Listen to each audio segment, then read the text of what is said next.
क्या आपने कभी महसूस किया है कि दिन ब दिन हमारा मुआशरा अदम बर्दाश्त की तरफ बढ़ता जा रहा है? हम लोग मानते जरूर है कि इख्तलाफ राय होना चाहिए, लेकिन हम लोग इख्तलाफ राय को बर्दाश्त नहीं करते। थोड़ी सी बात में, थोड़ी सी इख्तलाफ राय करने में हमारी लड़ाई शुरू हो जाती है, गालम गलौज शुरू हो जाती है, हत्ता के बात कत्ल तक पहुंच जाती है। पाकिस्तान जैसे खूबसूरत मुल्क में ये रवैया तेजी से बढ़ता जा रहा है और अपनी जड़ें मजबूत कर रहा है। सवाल ये है कि ये रवैया क्या है और ये रवैया तेजी से जड़ें क्यों मजबूत कर रहा है। अदम बर्दाश्त का मतलब है दूसरों की बातें, दूसरों की सोचें, दूसरों के अकीदे या किसी भी बात से इत्तेफाक ना करना। और इसका सीधा सा मतलब ये निकलता है कि अगर कोई भी हमारी बात से इत्तेफाक नहीं करता तो हम उसे फौरन अपना दुश्मन करार देते हैं, उसे अपना दुश्मन समझते हैं और उसके खिलाफ लिखना और बोलना शुरू कर देते हैं।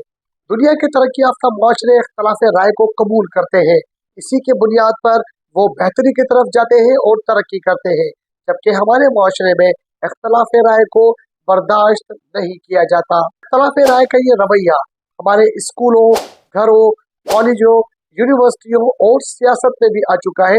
हत्ता कि हम इतने अदम बर्दाश्त का शिकार हो चुके हैं कि हम घर में भी किसी की इख्तलाफ राय को बर्दाश्त नहीं करते। सियासी जलसों में एक दूसरे के ऊपर इल्जामात लगाना, घरों के अंदर किसी की बात को बर्दाश्त ना करना, किसी दूसरे की बात को ना सुनना, कबूल ना करना और उसके खिलाफ फौरन दलीलें शुरू कर देना और फतवे लगा देना, ये अदम बर्दाश्त की मौजूदा मिसालें हैं जो हमारे मुआशरे में आम पाई जाती है। हमारे तालीमी इदारों में झगड़ा, हमारी सियासत में इंतशार, हमारे लोगों का आपस में ना बनना और एक दूसरे के ऊपर फतवा जारी कर देना और सोशल मीडिया पे इख्तलाफ राय रखने वाले के खिलाफ जिहाद का ऐलान कर देना अदम बर्दाश्त की बड़ी मिसालें हैं जो हमारे मुआशरे में बहुत तेजी से पनप रहा है। रवैया इस हद तक हमारे मुआशरे में सराहियत कर गया है कि हम घरों में भी एक दूसरे की बात को बर्दाश्त नहीं करते।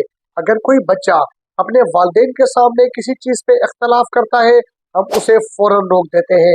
मुमकिन है वो किसी दुरुस्त बात की तरफ हमारा इशारा करना चाह रहा हो, लेकिन हम उसे सुनने से ही इनकार कर देते हैं। रवैया हमारे माशरे में इस कदर पनप चुका है कि हम घरों में भी अदम बर्दाश्त का शिकार हो चुके हैं। घरों में बच्चों से राय नहीं ली जाती कि दी गई राय को यकसर मुस्तरद कर दिया जाता है।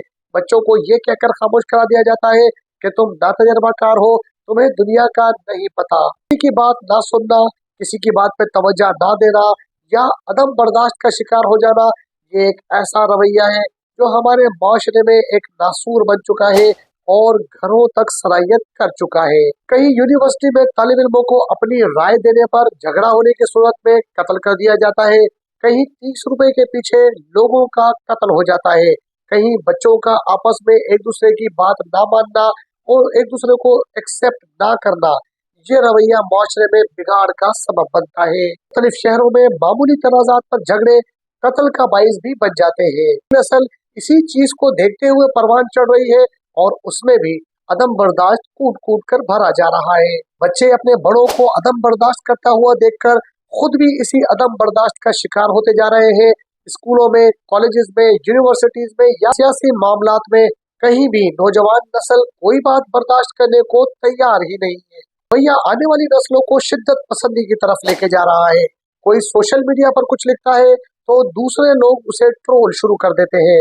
नस्ल के जहनों में ये बात बैठ रही है कि इख्तलाफ दरअसल दुश्मनी है, जबकि इख्तलाफ राय और दुश्मनी में एक बहुत बड़ा फर्क है। अदम बर्दाश्त हमें एक दूसरे से दूर कर रही है, न सिर्फ माशरती बल्कि मुल्की तरक्की भी रुक रही है। इख्तलाफ राय को कबूल करने से कौमें तरक्की करती है। हमें अपने घरों, स्कूलों और इदारों में बर्दाश्त को फरोग देना होगा। हर शख्स को ये समझना होगा कि सामने वाले की बात को सुनना होगा, उसको अहमियत देना होगी, ताकि एक अच्छा, बेहतर और सेहतमंद मुआशरा कायम किया जा सके। सियासत में बर्दाश्त से जमहूरियत मजबूत होगी, मजहब में बर्दाश्त से अमन पैदा होगा, तालीम में बर्दाश्त नई सोच पैदा करेगी। अदम बर्दाश्त खत्म होगी तभी पाकिस्तान मजबूत होगा और पाकिस्तान तरक्की करेगा।